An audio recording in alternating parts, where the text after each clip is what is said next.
Afternoon. With quorum present, the Maricopa Regional Continuum of Care Board is now called to order. Please turn on your microphone when speaking and mute when not speaking. The MAG public comment process allows members of the public to comment on items on today's agenda or on items that fall under COC's purview. If you'd like to comment at today's meeting, please fill out a white request to speak card by the door and give it to MAG staff. If you parked in the garage, parking validators are available at the door. If you purchased a transit ticket to come to the meeting, please see staff for a ticket. Hearing assisted devices are available for MAG staff. Brian, would you please take a roll call? When Brian calls your name, please share that you're present and the organization that you represent. Tish Brown Gambino. Present. Keys to change. Tim Birch. Present. City of Tempe. Chris Hallett. We didn't hear you, Chris, but I see you and I know where you are. Present, City of Peoria. Thank you. Jessica Cruz.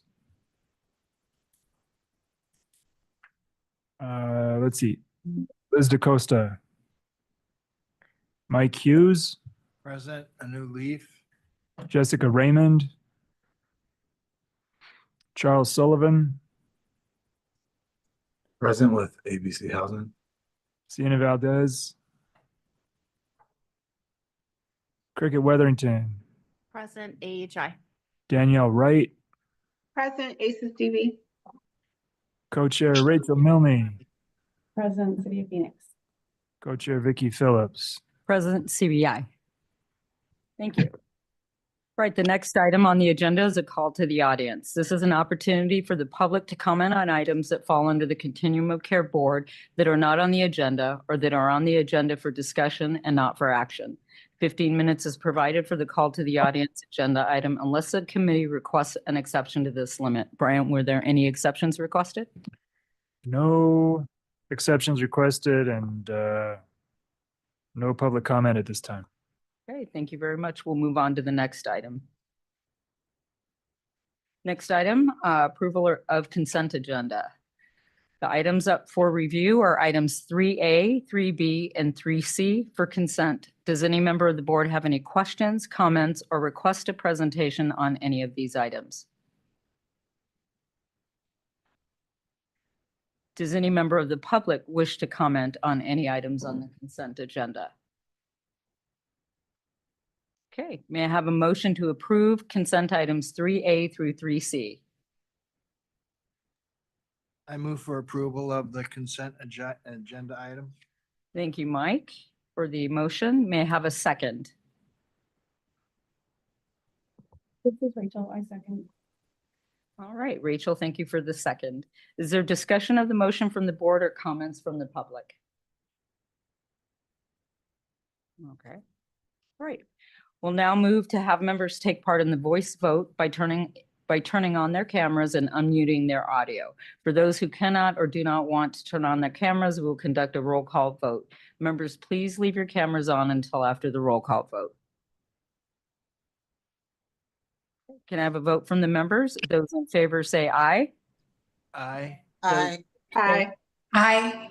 Okay, thank you. All right. The motion passes. We'll move on to the next agenda item. Sorry, real quick, Chair. Just remembering, sorry to bring this up. Can we run that vote one more time? If everybody remembers from the packet, 3B is COC builds. Just so happens that the city of Phoenix is involved in that as one of the partners. I should have pointed that out. My apologies. So if I was busy reading ahead in the notes here, if somebody else could provide the second, and then we'll run the vote once more. This is Cricket. I second. All right. Those in favor of the vote? Aye. Aye. Those opposed, nay. Aye. Aye. Aye. Thank you. The motion passes. Brian, I just want to make sure, are you saying like should I not be voting? You're fine. Rachel, city of Phoenix, and they're receiving the grants. Oh, okay. Okay. You're Thank you. Thank you. My fault. Sorry about that.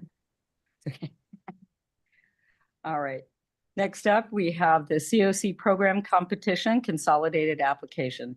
Each year, the U.S. Department of Housing and Urban Development releases a notice of funding opportunity for the Continuum of Care Program competition.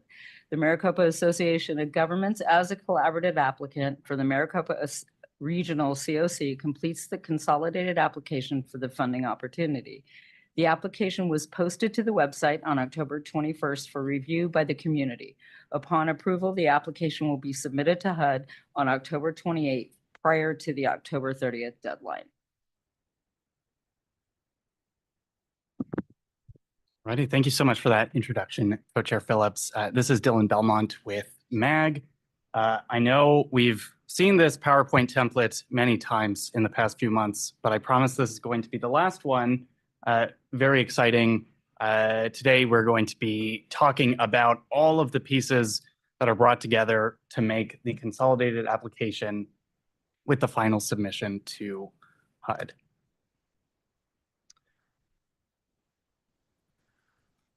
So what's included as part of this consolidated application? Well, it's really three parts that we see here. You have the planning grant, the project priority listing, and then the written consolidated application. And we're going to dive into each of those three. We'll start with the priority listing, which should be familiar. We talked about this at the beginning of the month. This one lays out which projects are being funded as part of the NOFO. Includes that 40.5 million in Tier 1 for different housing projects, coordinated entry, and HMIS. And then you also have that 5.4 million in Tier 2 that may or may not get funded depending on overall performance. And that one does include those two new projects from Tempe Community Action Agency and ABC. In total, we're looking at 1,922 permanent supportive housing units and 244 rapid rehousing units, should all of that get funded. Second piece of this is the planning grant. Sort of acts as an equivalent to all of the housing project applications from MAG, where this is 1.5 million aside from what we discussed previously, that's specific to this regional planning. Some of what that encompasses is, 5 FTEs here on MAG staff, organizing and facilitating 20 plus monthly board and collaborative meetings, all of the on-site monitoring, agency technical assistance, organizing the PIC count, and so on. However, it's not just for MAG staff. This planning grant also covers payments to people with lived experience. So all of those participating on that collaborative, as well as seeing through existing contracts with the learning management system, and then any consultants and research that comes up. Finally, the last piece of it is the consolidated application itself. This is the super lengthy grant that includes over 90 questions that really look at the COC as a whole. Not just individual projects, but how is the region coordinating with each other? Some of the questions that get asked are, how is your region working with public health? How is your region seeking to reduce racial disparities? And those are all answered in there. That comes in the form of sometimes narrative responses, other times simple yes or no questions. Also, just to make sure we're doing our due diligence to HUD, they also ask for various attachments that make sure everything is in compliance.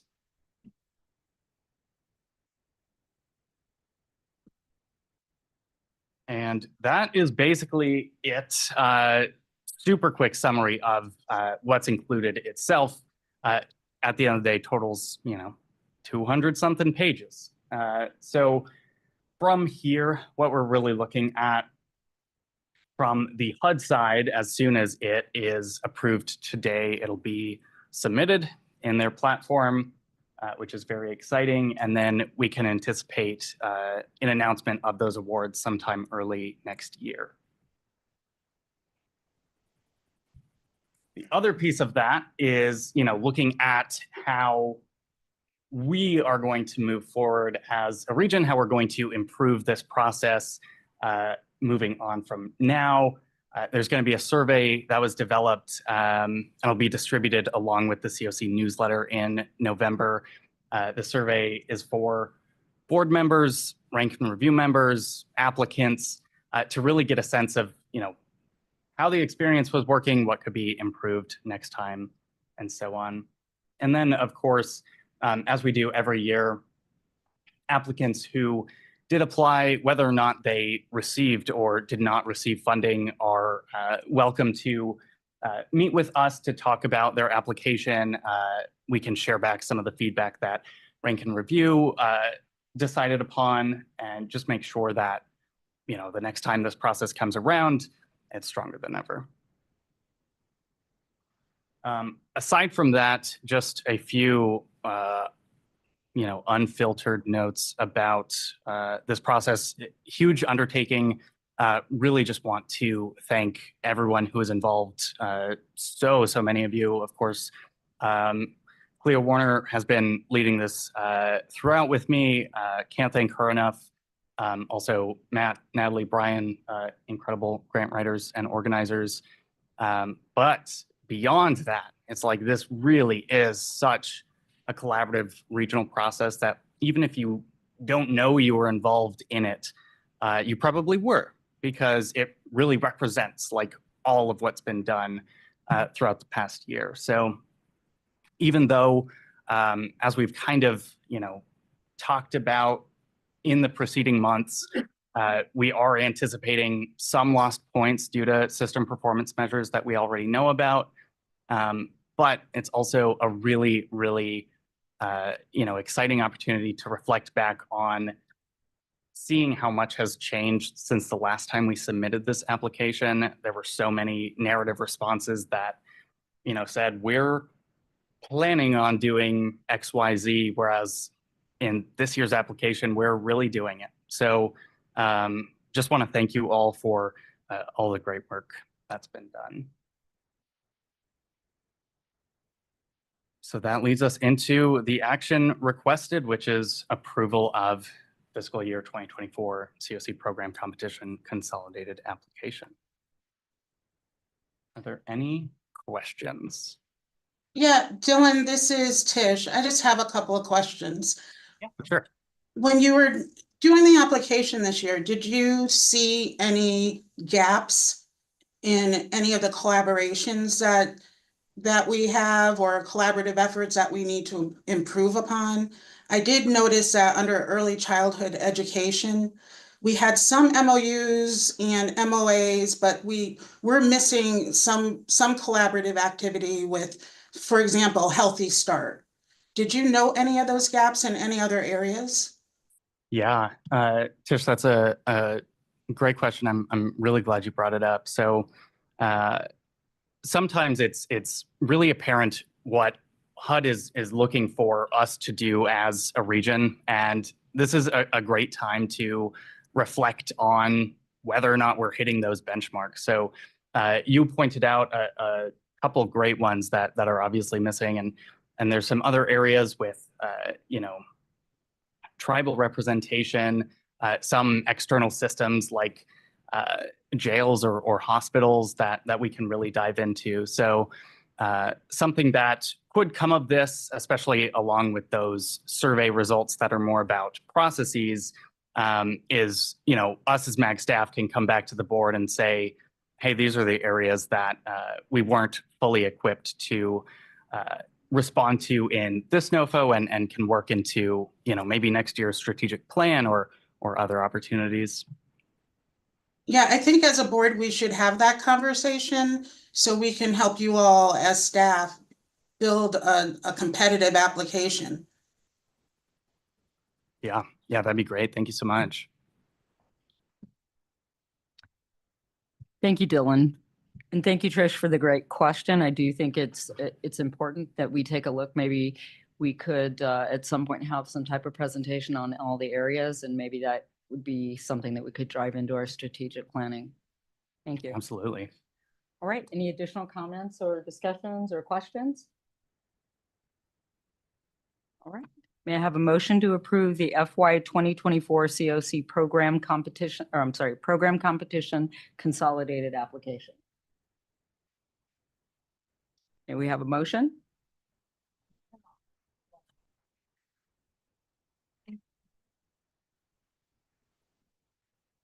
So moved. Thank you, Cricket, for your motion. May I have a second? I'll second this one. Thank you, Rachel. I appreciate the second. Is there discussion of the motion from the board? No? Okay. We'll now have members take part in the voice vote by turning on their cameras and unmuting their audio.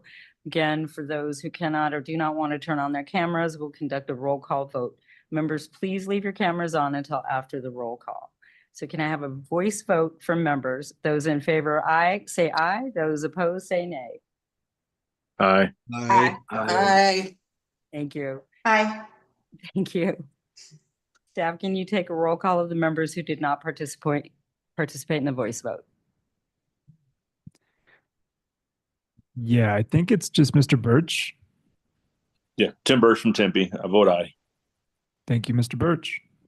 Thank you very much. The motion passes. We'll now move on to the next agenda item. Next up, we have a presentation from ASU on cognitive impairment and dementia. I'd like to welcome Dr. Heather Ross from Arizona State University's Edson College of Nursing and Health Innovation to present on their research related to older adults experiencing homelessness and screening for dementia and cognitive impairment.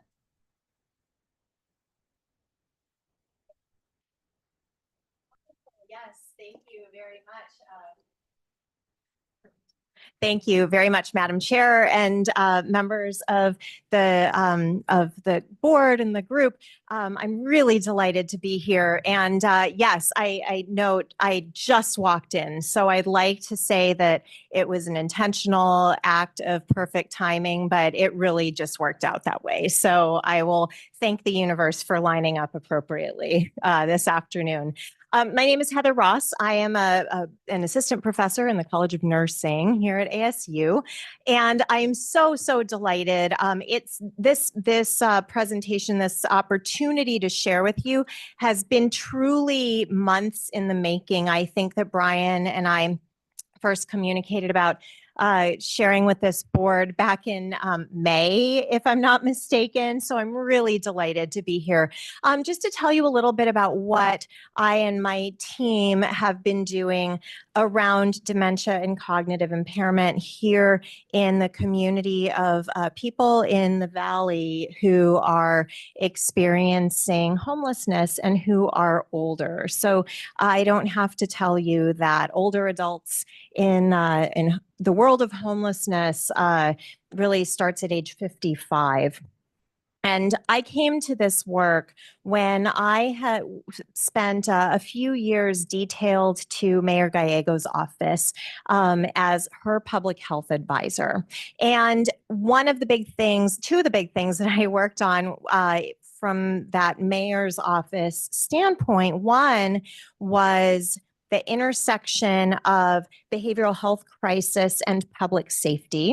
And the second was, and this was very personal to the mayor, dementia and helping the city of Phoenix to be a dementia-friendly city.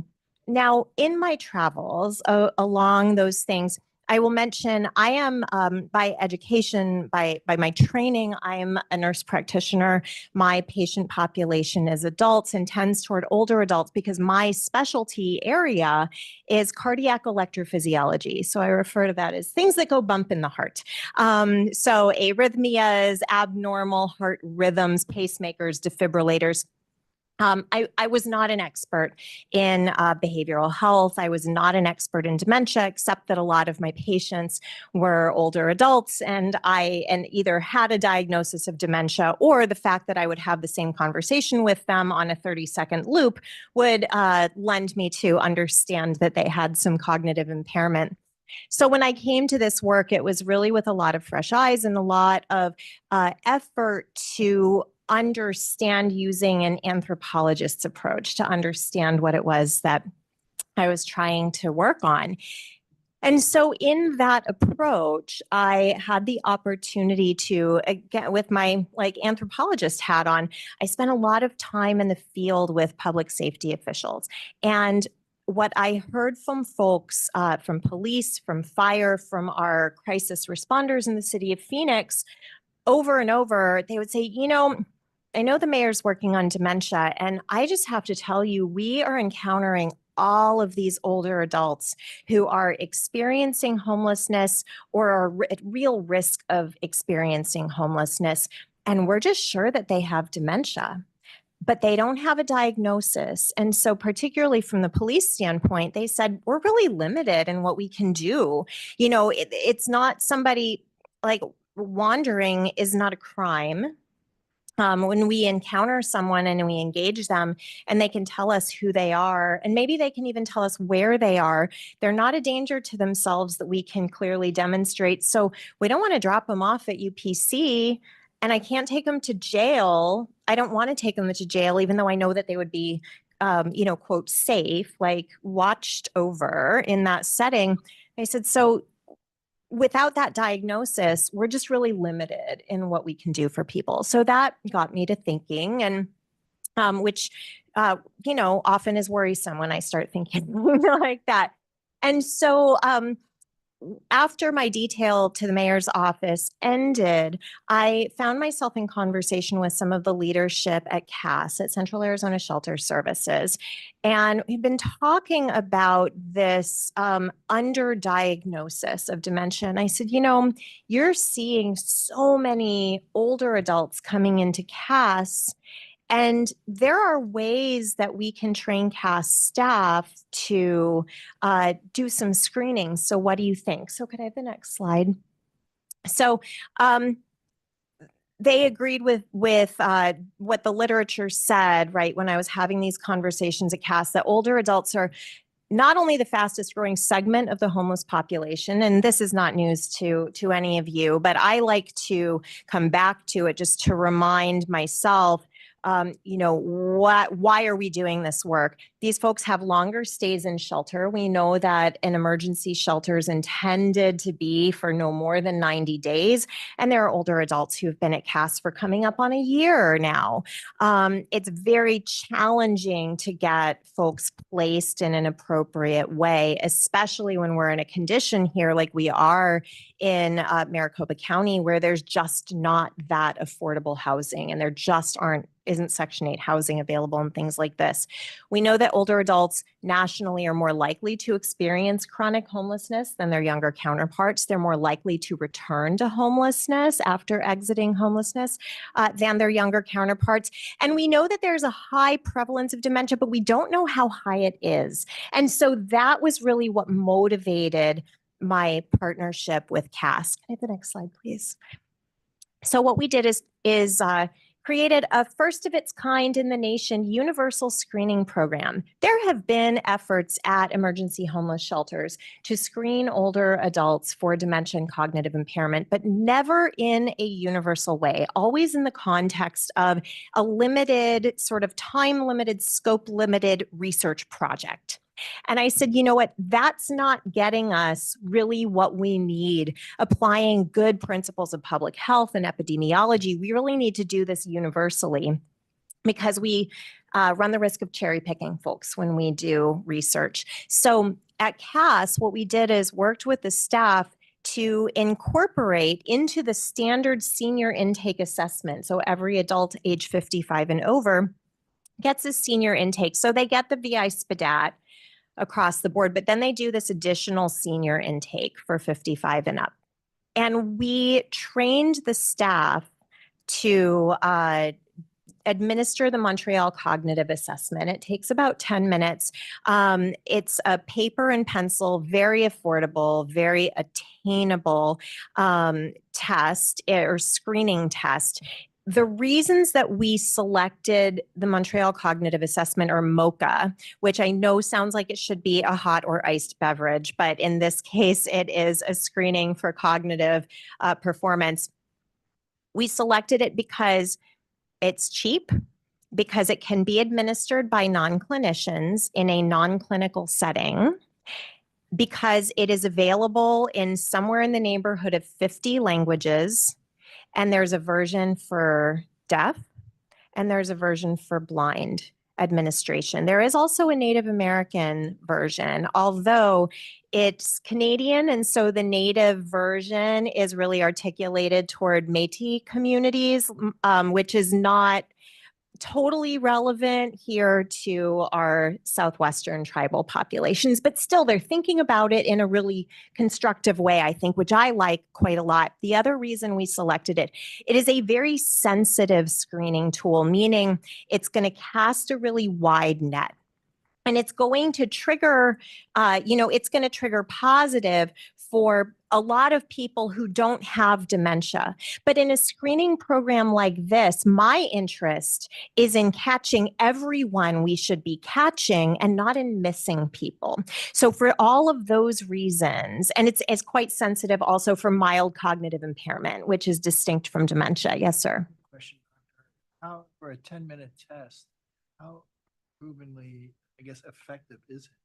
Yes, it has about 98% reliability for dementia and like 85% for mild cognitive impairment. So really strong numbers. Some of the shorter tests, like the mini cog, are similarly perform similarly well in the 90%-ish for dementia, but not so much for mild cognitive impairment.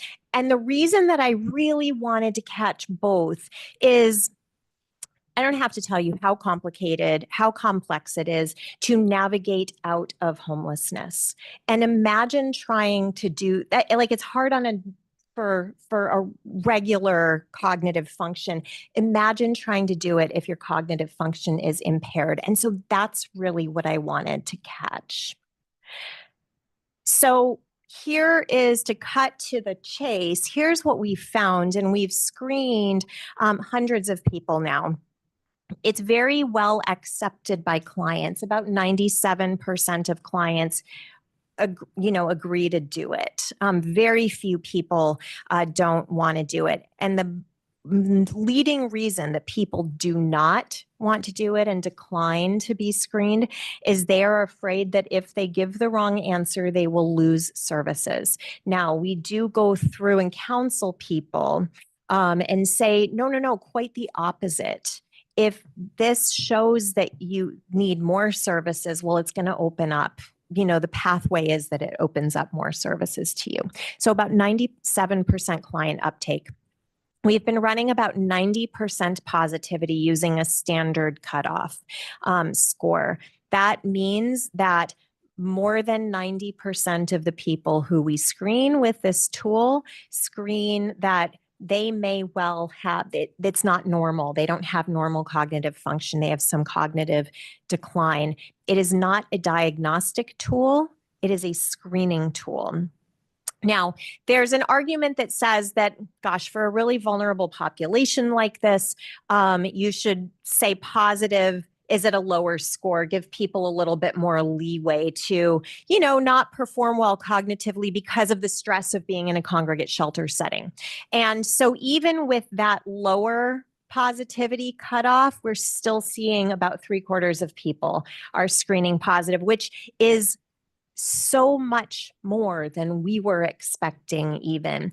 And I'll note that the research literature suggests somewhere in the 60-ish%. So my theory is proving like there was something to it, that if we do screening in a universal way, we're catching more people, right, than if we're doing in a targeted research setting. The other thing that's really significant is that the staff have been communicating to us that, oh my goodness, now I get it. Now I get why we're seeing some of these behaviors in some of these clients. So it's giving a level of insight to staff that's quite positive. So that's our screening program. I'll also mention that I've had a team of students, undergraduate and graduate students, both inside and outside of nursing, who've been working alongside of CAS staff to try to augment. I don't want to suggest in any way that CAS staff are like sitting around twiddling their thumbs looking for extra stuff to do. Quite the contrary. So we have been helping to augment their capacity for doing these types of screenings with students, which secondarily is putting more students into homeless services settings in a very real way, not just a theoretical way or a dip in, dip out kind of way, but week after week after week, which I think is a real plus because I'm really invested as a professor in helping to bring forward the next generation of workforce. And I observe that my generation of workforce doesn't get it when we're talking about homelessness. So I'm trying to change that. Can I have the next slide, please? We have also been helping some other groups stand up universal screening programs. So at Osna Manor, at St. Vincent de Paul, they are screening using the MOCA, and Justice Center is going to be rolling out the MOCA screening with nursing student engagement in very targeted ways at Osna Manor and other schools besides ASU, which I really appreciate. Our screening going to be with Justice Center screening both Justice Center members in their day programs and also in their transitional housing settings. And we have some additional sites to come. Some public safety departments have reached out to me with interest in helping their folks learn how to do MOCA screenings, and a permanent housing setting has also reached out. So that's really exciting. Can I have the next slide, please? Thank you. So I just want to point out then, one of the things that was raised to us very early on was that it is unethical to screen people when we can't get them to a neurologist to make a diagnosis. Now, I will point out that it does not take a neurologist to make a diagnosis of dementia, according to the family practice guidelines. And so we see all of these roadblocks on this pathway to screening. Now, I will give all credit to one of my PhD students. Her name is Primrose Zenga. She grew up on a farm in Zimbabwe, and she said when a neurologist came to us and said, "You must stop screening immediately. This is unethical because you can't get everybody to a neurologist." She said, and I wasn't there, I was just getting text messages that said like, "Dr. Ross, you might be getting a phone call. Dr. Ross, it's okay. I got this. I'll tell you later." And I was like, I don't know what's going on. But what she said is, "I'm so glad that you brought up ethics." And I think about this, and I think about shortages and lack of access to healthcare services the same way I think about hunger. Now, we know that we as a society do not have the resources that we need in place to provide everybody who is hungry with a 4-course meal. But that does not mean that it is ethical for us to stop asking people if they're hungry. And this is the same. So what we've done is create a pathway to dementia diagnosis in partnership with Circle the City. So if I could ask you to click forward, 1, 2, another one, another one, another one, and another one. We've removed some of those roadblocks. And that was, that's work that is ongoing. It was funded by Vitalist Foundation and their systems change grant. So we've just started doing it, working out a lot of the kinks. So that's really exciting, removing those roadblocks to diagnosis. We have also, with CAS, been doing some screening and re-screening as folks have been moving from congregate to non-congregate settings. We thought that when folks moved from the congregate downtown shelter setting to a non-congregate setting, that a lot of the cognitive performance challenges would be improved because they didn't have the stress of being in a dorm trying to enjoy a night's sleep, right, with 150 people that you've never met before.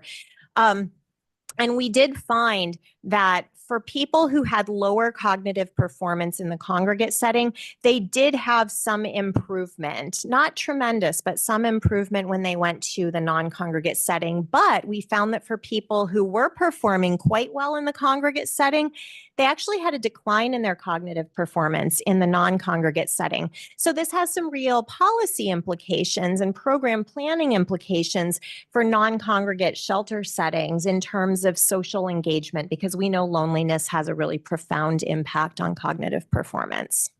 Next slide, please.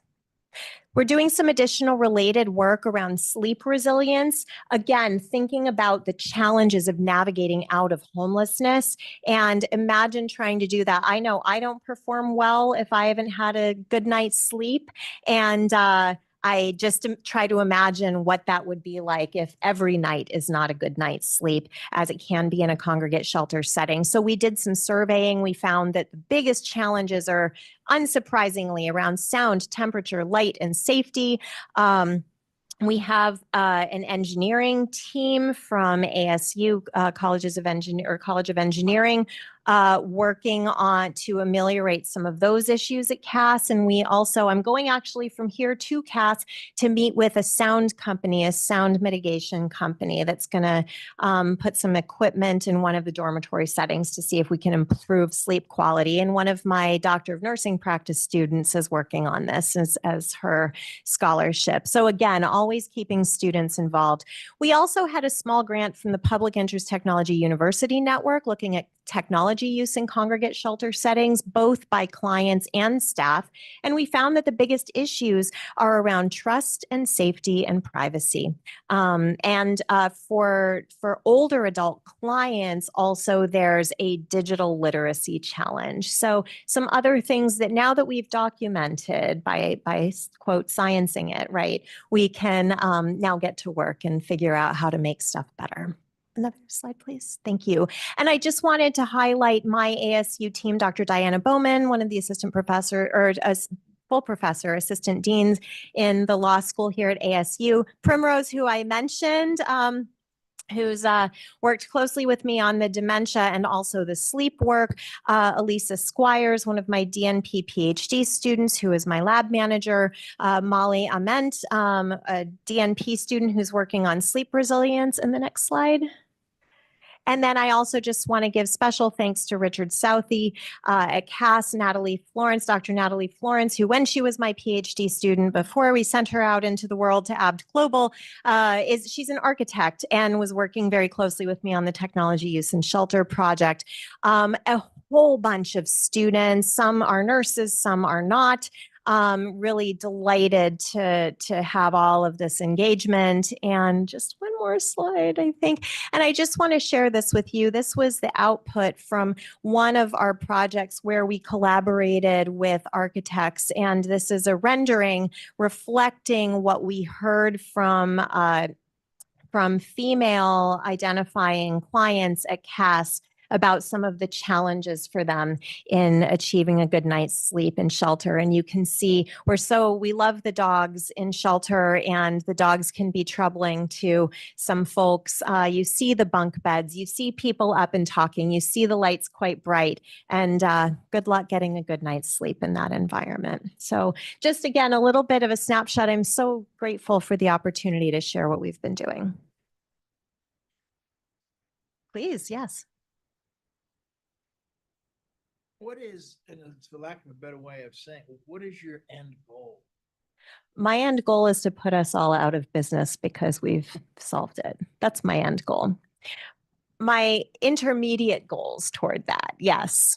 My intermediate goals are to, I think that I recognize that particularly for older adults with cognitive impairment who are experiencing homelessness, these are some of the highest need, toughest to successfully exit homelessness and remain exited from homelessness. Yes. And so if we can wrap around those adults and get them out of shelter into environments that are going to support them appropriately because we know what their needs are, I think that will allow for the limited staff in shelters to be able to do a better job by spending the time they need to spend with folks who have maybe a lower level of acuity to get folks moved out of shelter faster. So that is interim number one. Ultimately, I would like us to be in our society screening people for cognitive decline before they reach homelessness. So I would like this to be moving further and further and further upstream so that we can identify where people need supports and help them get those supports. Because it's much easier, I believe, it's much easier to keep someone housed than to get someone rehoused. Does that answer your question? Super, thanks. It's a long project. I mean, I love a short win, but I think that realistically, this is part of why I really want to prepare a next generation of workforce that really truly gets it and understands that this is not about short wins. This is about a generation's worth of changing cultural and societal expectations so that we can, you know, take care of people where they are. Yeah. Any other discussion, questions from the board? Comments? Hi, this is Tish. I just have a question about the assessment.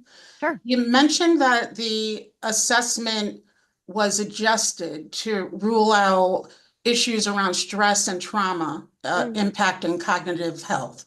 Yes. Was it also adjusted to rule out any comorbidities or any type of underlying illnesses? Yeah, thank you, Tish, very much for that question. I appreciate it. So we did not adjust the assessment. What we adjusted is the scoring cutoff for what when we report it in the academic literature, that we say, this is positive. However, and I'm so glad that you asked this question, we didn't change the assessment at all. And when we make the referral to the dementia, or we're calling it the memory clinic at Circle the City, we're using that normal non-adjusted cutoff because once again, we don't want to miss anybody.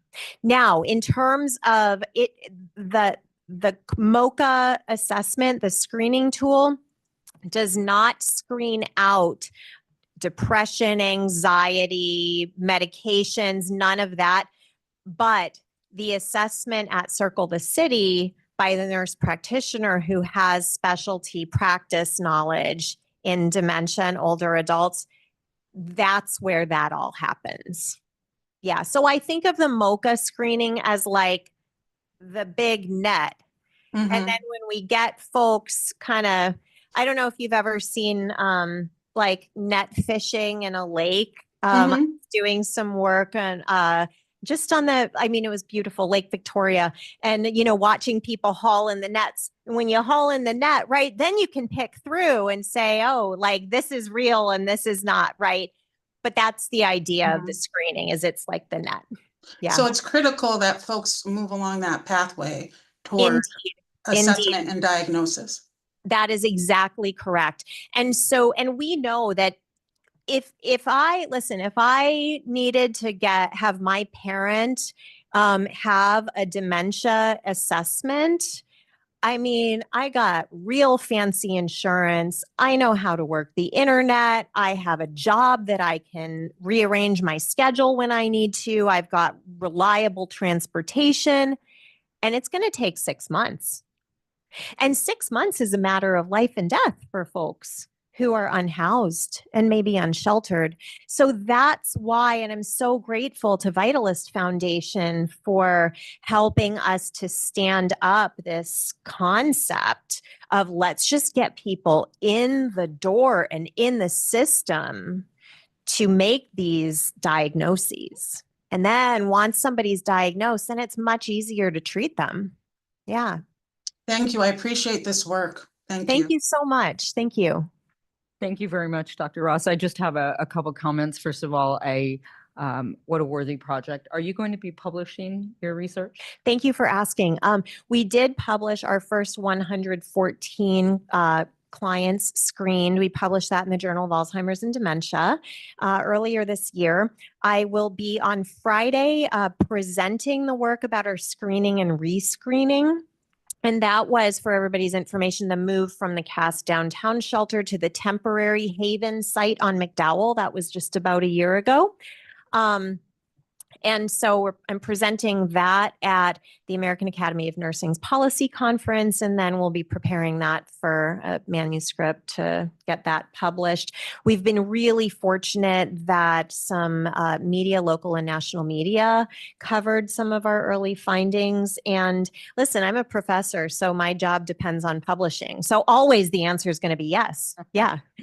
Well, I think, the second comment is just the partnership with Circle the City, so important. And I would hope that we could invite you back to keep us updated and apprised of any additional findings. And then is this an ethnographic and mixed method? Is this qualitative or just? I am so glad that you asked. Yes, always mixed method, because we always want to understand the epidemiologic truths, right?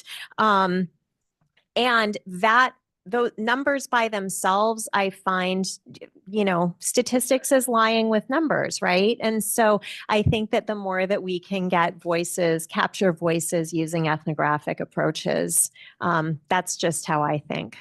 Thank you very much. Thank you. Appreciate your time today. Wonderful. We'll Thank look you so forward much for the Back invitation. from you. Thank you very much. Thank you, everybody. Thank you. I do. All right, for the good of the order, we're actually going to go out of order. We're going to be moving item number 8 up now. So we're going to be presenting on the new board membership selection. MAG staff's going to provide a brief summary of the new board member selection process and recommendations for new membership, after which the board will vote whether to approve these recommendations. Thanks, everybody, for going out of order. I want to make sure we have all board members available to vote, as this is a voting item. Tyler, if you could move forward, please. So real quick, as you all know, we have some empty board seats that we need to fill. This is something that we do annually per the charter. And so here is kind of a recap of the process that we use, again, also outlined in the charter. So first thing that we do is we post any open seats, and these are categorized. So there are some seats that are dedicated to jurisdictions based on geography in the region, some that are designated for nonprofits and so forth. The next thing we did is form a selection work group. We collected and reviewed applications. And then we are now in the last step, which is seeking board approval. I will go through in a little more detail each of these just to kind of let you know where we are. And then at the end of that, we will take a vote, I hope. Next one, Tyler. So for posting the open board seats, we sent out a call for applications to the full COC mailing list in the middle of September. We gave everybody 2 weeks to apply for this. We emphasized interest in that posting, that we are looking for folks who would bring new perspective to the board, including people with lived experience of homelessness. So we really try to cast a wide net and make sure that we had people with varying experiences and backgrounds. Tyler, if you would next. So then in terms of forming the selection work group, what we ended up doing was reaching out directly to people involved in the COC collaboratives, including Coordinated Entry, the COC Collaborative, Data Collaborative, and the Race Equity Collaborative. This was really just to get a wide range of opinions and expertise in our selection work group. I'm happy to say that we did get that. So we got 6 interested folks replying very quickly to participate in this. And those people included Nikki Ramirez from Race Equity Collaborative, Michael Lafitte from Coordinated Entry, Jen Dangerman from the Data Collaborative, Aaron Cowan-Hegg, who is not sitting in one of the collaboratives currently, but has participated in the COC Collaborative in the past, I believe, and also is involved in other discussions about work with families and so forth. So also brings a very good perspective. And then David Carey sits on our Coordinated Entry Collaborative, and Stephanie Greenleaf, who I think is co-chairs currently of our COC Collaborative. So we had a wide range and a really good representation of the different folks in our COC. Next.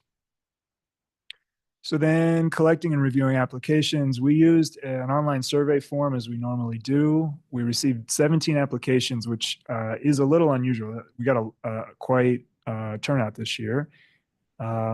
Wide range of different backgrounds, some very strong applications, I'm happy to say. And then all we did was distribute these to the membership selection work group. And we gave folks 2 weeks to review these and discuss. The discussion took place last week where we sat down and said, here were the scores. Any questions about the different applications you might have, anything that we need to follow up on? I think we did one little round of follow-up with an applicant just to clarify a couple of questions. And that's where we landed on our final scoring, which we will be presenting in just a second. Next slide. So the questions really focused on homelessness and housing, people's experience with that. So had they worked in that area before?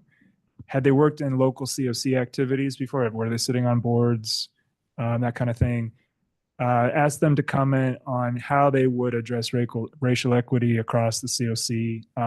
These tend to align with kind of the HUD questions that we go through in the NOFO by design. And you can see these were the results that we got. So out of 90 possible points, we had 4 people scoring in the 70 to 79 range, and then down from there. But all in all, pretty high scoring class. And what we did is we took essentially the top scorers. There was a good kind of mix of people in the top tier, and that was sort of the most straightforward way to make a selection. So that's how we did it. Next slide, please. So without further ado, these are the folks we landed on. We've got Matthew Kelly from Mercy Care, Nathan Smith from Cass, Emma Garcia from Valley of the Sun United Way, and Gabriel Jaramillo from Vitalist Foundation. The jurisdiction seats are Chris Hallett, from City of Peoria, and Caitlin Dean from Maricopa County. And those are our recommended slate of new board members. And we would request your consideration and approval. I think that's my last slide. Is that your last slide? That is my last slide. All right. Thank you very much, Brian, for the presentation on the process. Is there any comment or discussion from the board or the public? All right. Wait.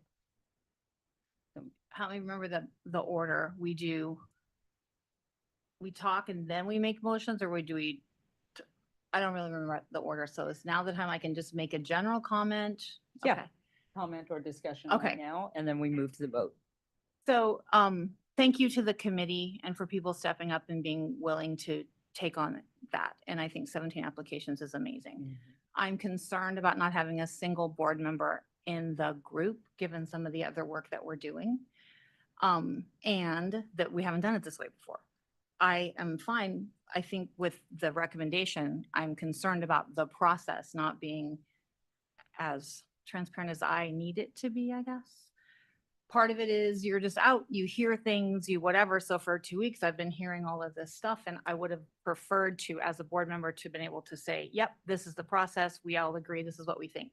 I also recognize that the charter does not say who the work group members are. I got that. Maybe that's something we need to, as the board, update and say that there should be at least one board member, only because we're in the middle of a lot of things, and thinking about fit and where we're going and what we're doing and all of that, I think would have been an important piece at the deliberations and the ranking and the reviewing and whatever we're calling it. Having said that, if no one else has comments, I'm willing to make a motion. I just want it for the record. I think we need to address this going forward. Thank you, Cricket. I have a question. Unless I missed it, did you have online interviews or in face-to-face interviews, or was it just a score sheet through the application? That was my one question. And then for the second tier, you had 4 that were, I guess, scored real high. And then how close in that second tier were the 2 outside of the top 6? Is that? So there were 4 that scored above 70, and then there were 4 more who scored above 60. And the person that was in this slate who is in the 60 category, I think was a 68 or 69. So in a range from, I think, 62 all the way up to 69 for the score. And it's simply, I mean, it would be hard to imagine an easier process. We calculated all the scores, sorted them in descending order, took a look at them, discussed it as a committee. When I say we, I organized these meetings, but I didn't fill out a score sheet. But I obviously organized it, and then we just said, these are the people who scored the highest. These were their applications, which you saw, which you reviewed. Does anybody have a concern about that? And I would say also that they were, one thing I was looking for was to make sure that the people who scored the highest were sort of the most involved. And so I would just say the people in that group all participate in various ways with the COC. There were a lot of people who applied who would have been sort of new to this line of work, all very admirable applicants in their own way, but were kind of brand new to COC work. And I think philosophically, what I take from the charter is that you want people who have been engaged, who know the system, who know what we're doing, who know the goals, et cetera. And I think we got that. Cricket, to your point, I think that's a very good issue to raise. We did, we put out a call to the board, I think 2 months ago, and we've asked at least twice for engagement in terms of membership on a selection committee. And I didn't get a ton of response, or really any response. So that's when we reached out, knowing that we had to get this job done pretty quickly because we had a lot of vacancies on the board and more coming. We decided that we needed to reach out to people in the COC community. And it felt like the next best thing was to find people within the COC collaboratives, as opposed to just reaching out to anybody who's in the orbit of the COC. So that was kind of the next step in the process. So, but I think you're right. I think we could put that in the charter updates. Okay, so go ahead, Michael. Yes. I guess for lack of a better way of saying it, is there any narrative in terms of expressing a preference for people that would have the ability to be here in person versus it meeting where remote is fine, no big deal? We asked specifically if people will be able to meet and satisfy the terms of the charter, which is just to, meet consistently and not carry vacancies. So we did ask that. We also asked, for what it's worth, if people were representing agencies, if they had kind of the blessing of the founders of the agency, whoever at the agency would approve their participation and so forth. So I think we covered the bases with that. We did not ask specifically about in-person, although if we hold an in-person meeting and someone doesn't show up, technically that counts against their absence,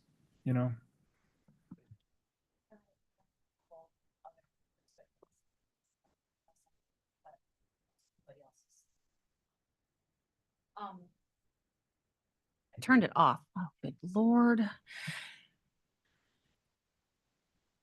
It would also be helpful to know what seats they are filling, right? Like when in this presentation, because I think we have somebody recently resigned because she switched jobs. She had a pretty key role on a work group.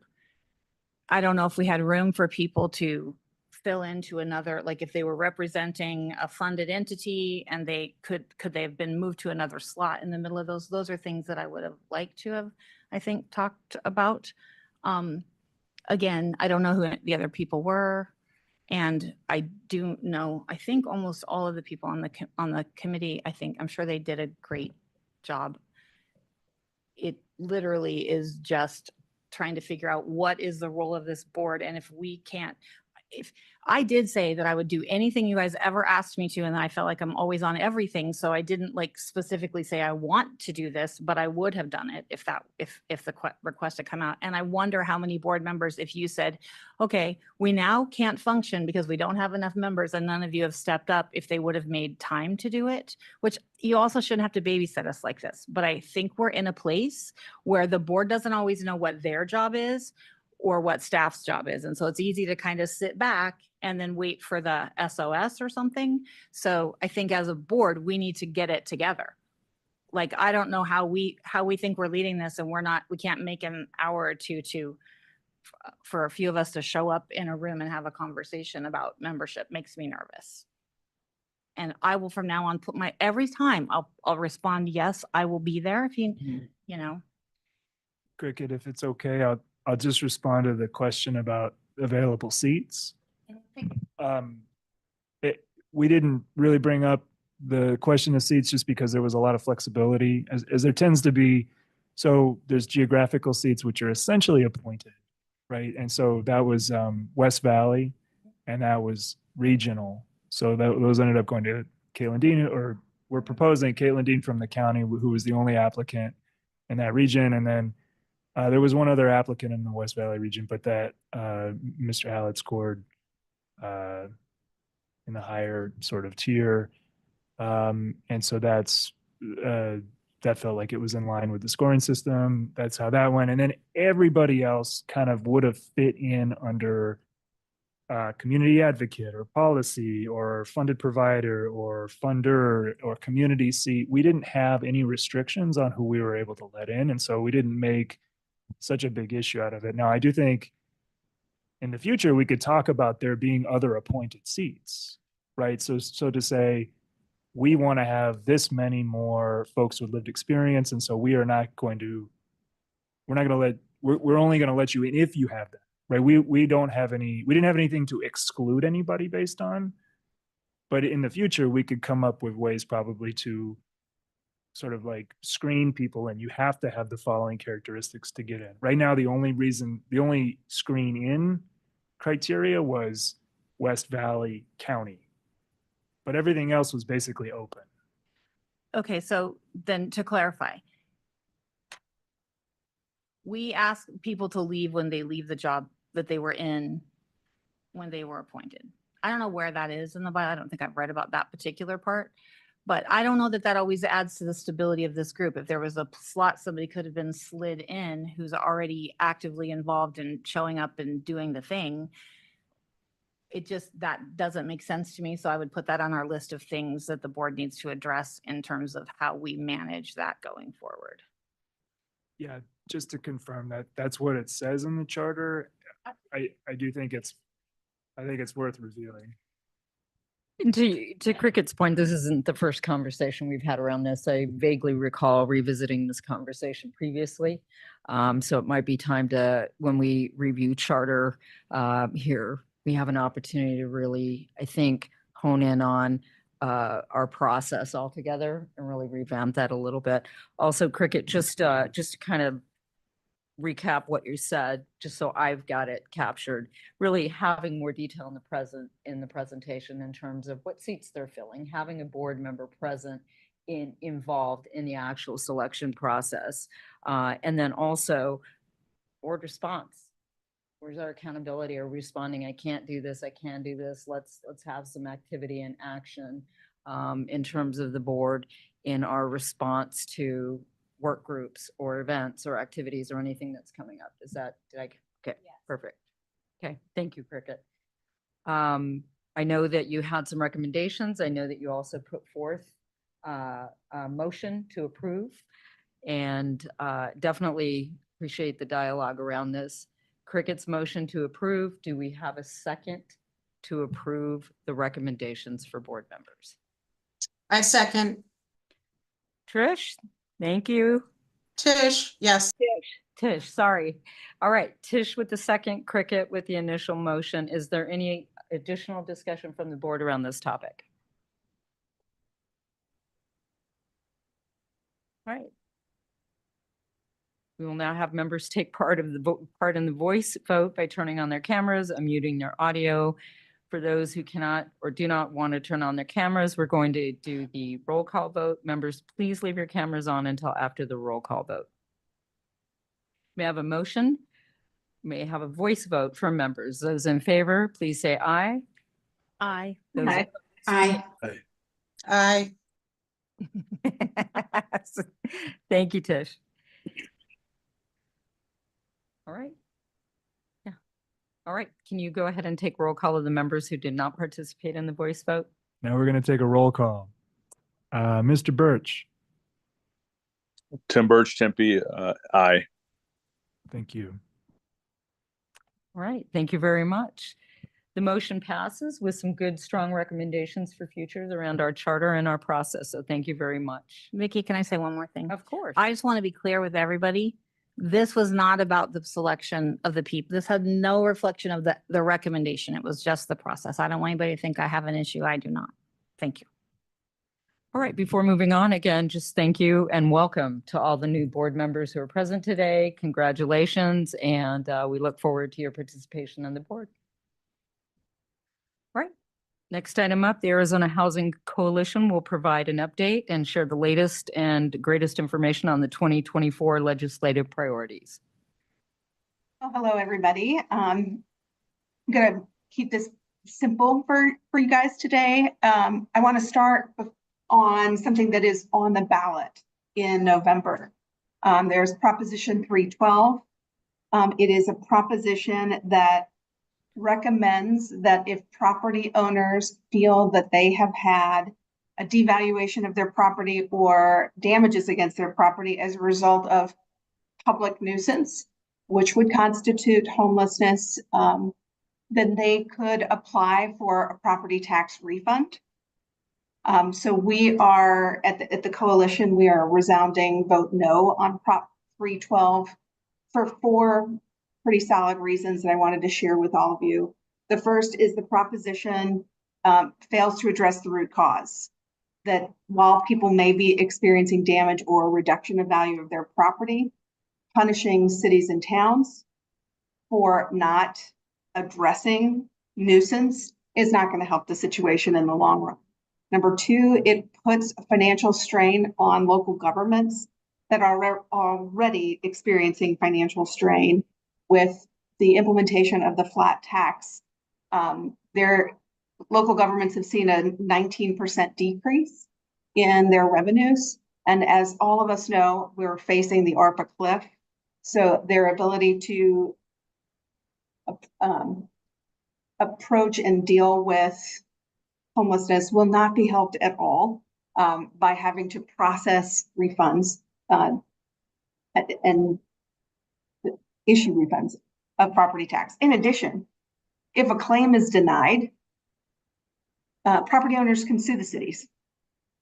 So there's a large disincentive for cities to deny claims, because if they lose in court, not only do they have to pay for the damages, they also have to pay for the plaintiff's legal costs. And then finally, as we all know, there's a potential for displacement. So just because we're moving a group of folks who are experiencing homelessness from one place to another, again, kind of circular, it doesn't address the root cause. So before we even get to session, I guess in just a few weeks, everybody will be facing, I think we've got 13 state level ballot initiatives on the ballot. If you've looked and flipped through the book like I did with my husband last weekend when it was nice on the patio, it took us 2.5 hours to go through it. But we are recommending a no vote on Prop 312. As for the remaining priorities that we have as we're teeing up for the next legislative session, number 1, because I don't want to bury the lead, is renewing the Department of Housing. They are up for sunset review. The Auditor General has published their findings and the department their responses. But we cannot do our job without a functioning Department of Housing. So one of the things that we'll be doing at the coalition is collecting letters of support on letterhead from our member organizations that have on it name, title, organization, the relationship that you have with ADO, and why there is support for ADO continuation. One of the things that I would like to point out,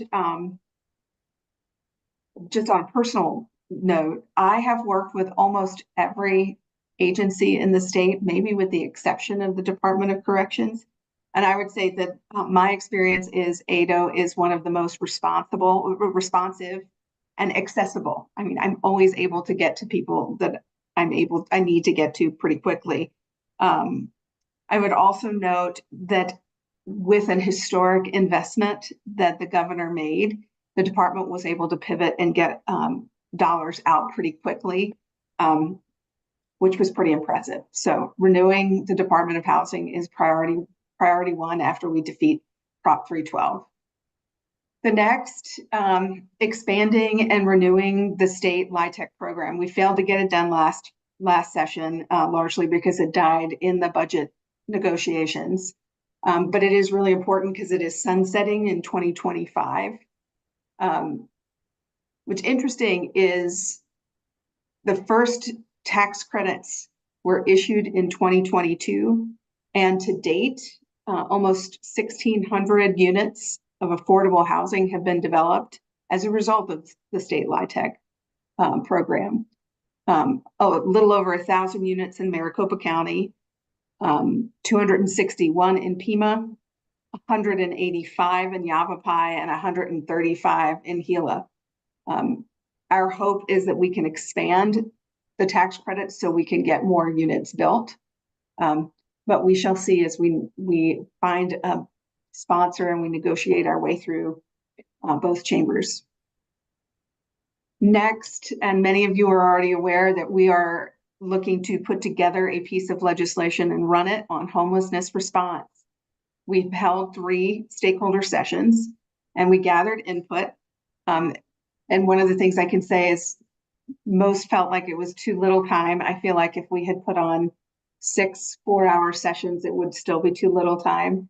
But what we're doing is based on that feedback, and some of you on the call participated in those sessions, is we're researching the options that were uncovered through those stakeholder sessions and evaluating feasibility. We're also taking tours of different programs. We're looking at legislation in other states. We're convening smaller groups to refine some of our ideas. And then we'll be pulling everybody back together to share what our recommendations will be and then begin writing a bill. I feel like I'm going really quickly. We are also looking at running yet again, Yes in God's Backyard, which is an initiative that allows faith-based organizations like churches and synagogues to build affordable housing on their own property. The idea is to leverage unused or underutilized land owned by these organizations to address the affordable housing crisis and really expand the mission that they already have. A couple of other things that we're considering and we're reflecting on and certainly partnering on are tenant protections and the Starter Home Act. But at this point, they are not in the core of our immediate priorities. And there are lots of ways that folks can engage. On December 16th, we're hosting an Advocacy Unleashed at the Capitol, where we're inviting folks to come. We've been holding monthly workshops. It will also include a tour to hopefully reduce any stressors that people might have about engaging in advocacy. People can write a letter to support ADO and get that to me on letterhead. Or they can join us on January 23rd when we will be hosting our day at the Capitol, where we will have talking points on all of our priorities, and we will be scheduling appointments for anybody interested with their lawmakers. So with that, I will open it to questions. Nicole, this is Cricket. What day was the Capitol Day? The 24th? January 23rd will be the day at the Capitol. Thank you. Do you know what time that will be? And will you be sending out information on the day of the Capitol? We will be sending out information, and it's going to be, we'll have tables on the lawn. And we will be bringing in lunch for lawmakers. So it's going to be a day-long event where people can come and go. And then what we haven't done yet is schedule when we will, for those that want to speak to their lawmakers, we're going to have a room inside either the House or the Senate, likely the House. And we'll just do a brief little review of talking points before we get you to the appointments that we've made with your lawmakers. And the information on the lawmakers will be in the information you're sending out? Yes. Perfect. Thank you. Nicole, this is Cricket again. I had another question, and maybe I can't ask this now, but I'm going to ask it, and you can say you can't answer, and I'll email you. Okay. I've had about 20 people calling me about 312 or whatever it is. Do you guys have a statement or something that people could have to, like, all the beautiful things you just said, and I was trying to type on my phone not very fast? Oh, I have written an op-ed. You may have seen some of the billboards we've taken out as well. We're working pretty hard to defeat it. Just for fun, I was out in the far East Valley for a soccer tournament with my kiddo this weekend, and it was the first signs I saw for it. I can send you, Cricket, the op-ed that I've written. We also have a place on our website that has it really short and tight. So I'll send you the op-ed and I'll send you the link to where we have Awesome. the language on our website. One last question. Can you clarify December 16th and the activities? Yes, so that's a workshop. We are doing kind of, and it's called Advocacy Unleashed, and it's a workshop to encourage people to understand the process of advocacy and the different ways that people can engage in that activity. It doesn't have to be being behind a mic and testifying in committee, which can seem overwhelming. But we're doing this particular workshop on the 16th at the Capitol, where it will include a tour of some of the spaces for anybody that's interested. In addition, the request to speak system, you can enter it, but it has to be validated at the Capitol. So anybody that is not in the system, we can get them validated while we're there. So look forward to the updates on that. Yeah. This is Hughes. Nicole, I appreciate everything you just said, and I just would like to say, and it's difficult in the sense that I know everybody on the board, everybody on this call, everybody in this room, we're working our tails off to do everything we can to address homelessness and to, really do everything that we possibly can that's within our own authority, with our own power. But I think if you look at Prop 312, we really, we're in a battle here. And the battle, so to speak, is more and more people frustrated, not with what we are doing or how hard we're working, but with what we're not doing and getting things, quote, done. And so I just think we need to come to this is going to be a very challenging time for us. And I, for one, I'm very worried from the standpoint of potential less resources, less revenue, less appreciation, and less understanding. And that's what, in my opinion, Prop 312 in a lot of ways is all about. And so we're going to have to really circle the wagon and do everything we can to support what Nicole's trying to do, because this is, to me, it's a message that people are, whether they're right or they're wrong, they're very frustrated with the progress that's been made. And I don't think they understand all the things that have been done. But regardless, here's this proposition on the ballot that's going to create more problems for us, not less. No, I completely appreciate what you said, Mike, and I agree. I would say I would add another wrinkle that makes this more difficult. And I've had this conversation with every branch of government. Everybody is reticent to want to spend any more money. But one of the things that I pointed out to everybody that I've talked to is this is not a problem that will solve itself without resources. The reasons that our cities and towns are struggling is that they don't have resources. That the dollars that were the historic investment that Governor Hobbs made was really just trying to get caught up for years of not funding anything at the state level. I pointed out that with ARPA funding, I have no idea how many shelter beds will disappear. That if their constituents are unhappy right in this moment, they will be more unhappy if they don't have the stomach to commit resources to addressing the problem. So I do appreciate it. I do think that we do need to circle the wagons. We do need to make sure that we have a strong voice, that we address their concerns, but we double down and let them know that we do have needs. and we can produce with what they entrust us with. Thank you, Nicole. Thank you, Mike, for your comment around the vital importance of our voice and advocacy around these issues. So appreciate that. Thank you, Nicole. Thanks.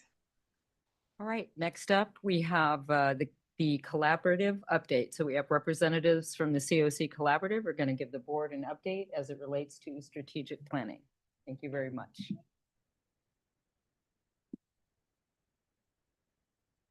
Thank you, Madam Co-Chair.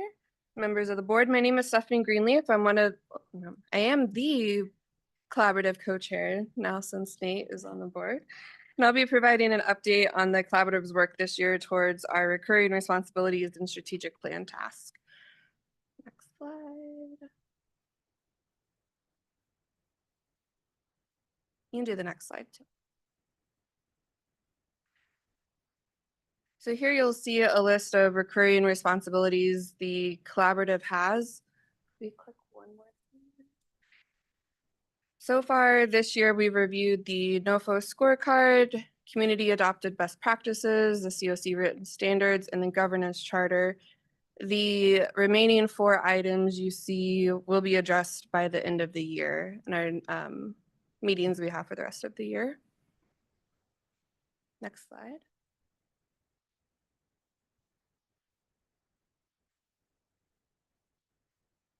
So as a reminder, we had 17 strategic plan items tasked to the collaborative this year. Knowing we couldn't tackle all of them at once, a survey was sent out to the collaborative members to rank the items by importance. So the list that you're seeing were ranked at the top.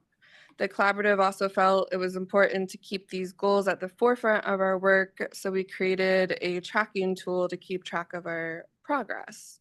So with that being said, next slide. The Systems of Care Work Group, they have developed one-pagers documenting the partnership to work and address homelessness with other systems of care, such as hospital, jail. LMS users have increased by well over 40% this year. That was the first goal we were able to check off. We have also increased accessibility and understanding of programs in the community by sharing resources and bright spots, such as we have member highlights during our meetings. And then for the last 3 items, we create peer-to-peer sharing through work groups, community conversations with awareness through the COC Collaborative. The length of stay work group is addressing the decreased length of time in shelters. The group has met 5 times to assess quantitative and qualitative data on shelter stays. The group is currently running a community-wide survey to assess the case management perspective on shelter long stayers. And to evaluate prevention and diversion programs, we're identifying the best resource allocation, funding sources, and successful models in partnership with the local jurisdiction collaborative. And that's the end of my presentation. Available for questions. Stephanie, thank you, by the way, for giving us an update. Just a couple of key questions. You had mentioned some of the systems of care. Can you tell me who specifically worked with in terms of the systems of care partners? I'd like for Max staff for some help. So I can speak a little bit to that. That was work that happened earlier in the year. Matt from our team actually was handling that work group with the collaborative, while Haley from our previously on our team used to head the collaborative, but was out on leave. So it's been an effort to get a resource guide together that I believe it was interfaced with healthcare, with the criminal justice system, and education. Thank you. And there is this resource guide that exists that you can request from our website. And currently it's a request so that we know how many downloads that it is getting, and that can be tracked. And I believe we're at like 50-ish that have even happened some out of state as well. Presumably other communities using it as an example. So it is a full packet in how one might go about connecting with other resources. Thank you, Cleo. And one last question I had, the 40%, have we achieved that threshold for the LMS system? Yes. Dylan might have up-to-date numbers. Yeah, like based on where it was in January 2024, at least 95% increase, though that was like as of 2 months ago. Okay. So probably, Fantastic. yeah. Congratulations on that. I have a quick question. I was multitasking, trying to take notes, and I missed the part about prevention. Can you tell me what you said about that prevention diversion? Again, I'm sorry. So in partnership with the local jurisdiction collaborative, they're identifying best resource allocation, funding sources, and successful models. Do you know if they're including the CAP offices in that work? I do not. So this is one of the projects that is not fully checked off yet on the work. So it's one of the areas that the collaborative has decided that they want to focus on and prioritize. Still figuring out how that works and where the collaborative's piece is, especially in context with the work being funded through the Garcia Family Foundation around family prevention. So it's still kind of a work in progress, and we don't have a designated work group around it at this point. Okay. It's just a prioritized area. I feel like that for years we've missed the opportunity to get power of this board and all this work into bringing the CAP offices that have a lot of prevention diversion dollars that don't track in the same way that we do at all, their effectiveness. And I feel like Michael's comments earlier about like, we're already having a hard time. We could be tapping into money that's already out there. You guys have a CAP office, right, Mike? Like, what would it be like if we actually were coordinating with them and they were prioritizing their prevention and dollars in a different way? Which is going to take a lot of work, but it would be something maybe that the board would want to look at in our next strategic planning session to really maybe spur the, what's it, the regional, the Local jurisdiction. yeah, group to actually also get on board with just making the connections. Mhm. Yeah. I have a quick question. I heard that you mentioned you're going to pull together providers to discuss long stayers and shelter. Are you also going to include the CE leads in that conversation? Because we've been having that conversation around the table as well. It's just a suggestion. Yeah, thanks, Tish. This is Cleo. I'll answer that because I'm facilitating those work group meetings.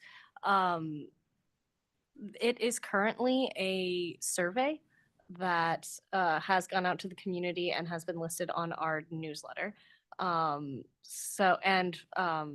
We are this month, next week actually, tomorrow, taking stock of the results we have from that survey so far and then doing individualized pushes to groups that we think should be sharing their perspective with the group. Would love to have CE lead involvement in that.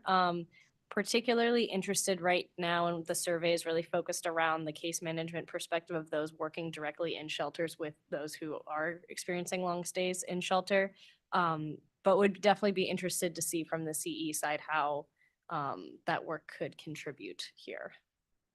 And only because they do the active case conferencing. Mm-hmm. Yeah, definitely worth following up about that. So I will bring that up to the work group tomorrow and we will get in touch about that. Thank you.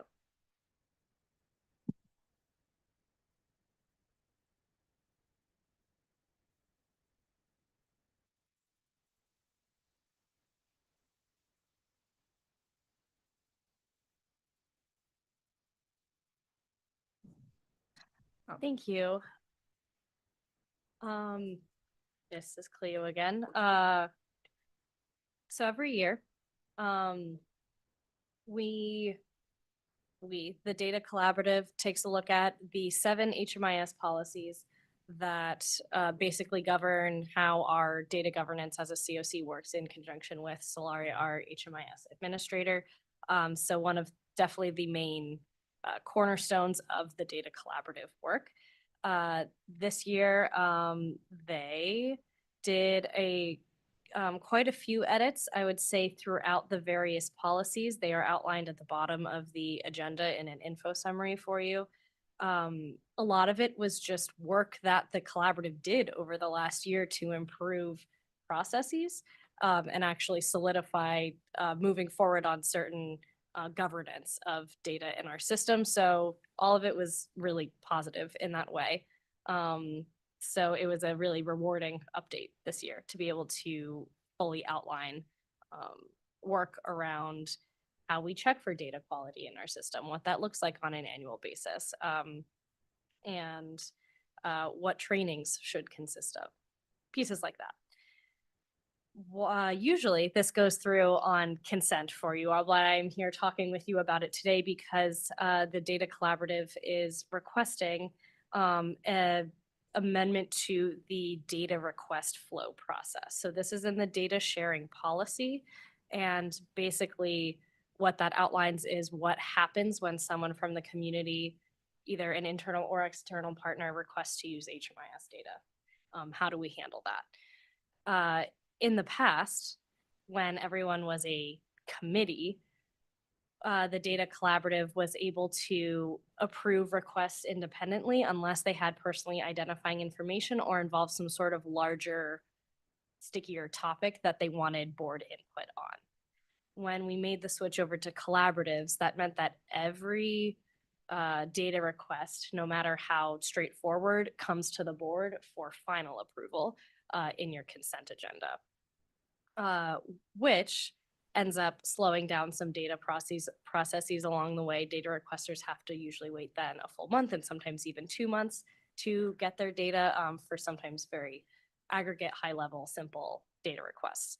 So the data collaborative is requesting, if it would be possible, to have that responsibility back to them to approve data requests that fit a certain simplified and straightforward request, and that the board is only getting approval on requests that have personally identifying client information or, again, involve those more complex topics that they would prefer to have board eyes on.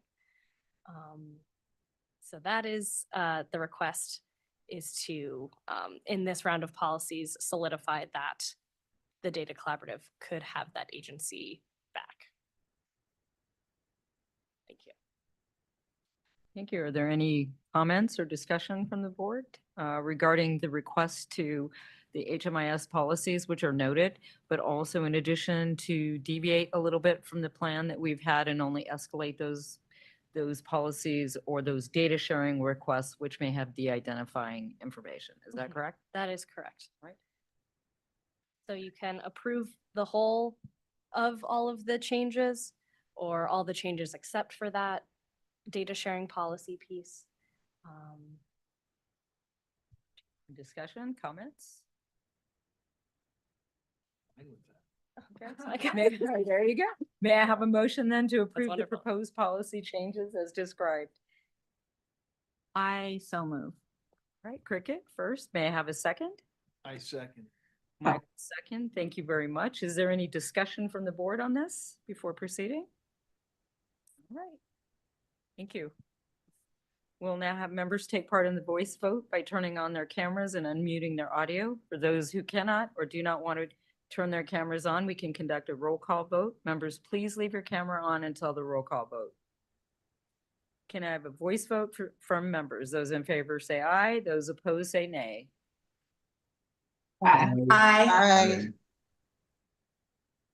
All right, staff can take a roll call of the members who did not participate in the voice vote. Mr. Birch? Tim Birch, Tempe, aye. All right, thank you very much. The motion passes. We will now move on to the next agenda item. That will be MAG updates. MAG staff will provide updates on ongoing collaborative applicant duties and projects. Thank you, Co-Chair. Short, quick update. Just wanted to let everybody know kind of the key items that we're planning to get to in the next 2 months, so before the end of the year.